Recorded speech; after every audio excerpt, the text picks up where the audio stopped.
میدان فوتسال و حوض آببازی ابو ایوب انصاری به هزینه $100,000 آمریکایی و با تمام امکانات و تجهیزات لازم به هدف رشد و توسعه ورزش در شهر مزار شریف افتتاح شد. مسئول این ورزشگاه میگوید این مکان به هدف رشد ورزش در میان جوانان و با هزینه $100,000 آمریکایی و با تمام امکانات لازم ساخته شده است. به گفته وی این ورزشگاه با تجهیزات معیاری زمینه ورزش را فراهم کرده و میتواند در تقویت صحت جوانان و دور نگه داشتن آنان از آسیب‌های اجتماعی نقش مهمی داشته باشد.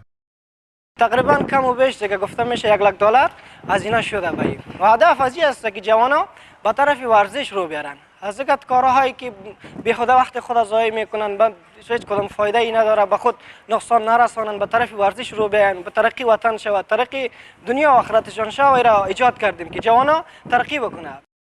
جوانانی که برای ورزش به این مکان آمده اند از ایجاد این ورزشگاه ابراز خوشی می کنند. آنان می گویند پیش از این میدان معیاری در اختیار نداشتند و در شرایط نامناسب تمرین می کردند. با گفته آنان اکنون با فراهم شدن یک میدان مجهز زمینه بهتر برای تمرین و رشد استعدادهایشان مساعد شده و انگیزهشان برای ادامه ورزش افزایش یافته است.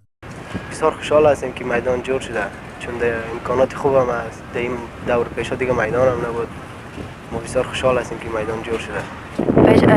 پیش از اینجا امکانات نبود، میدان نبود، ولی امکانات از میدان است. ما بسیار خوشحال هستیم که اینجا میدان جور شده و ما اینجا فوتبال میکنیم. قبلا در این منطقه هیچ فوتبال نبود.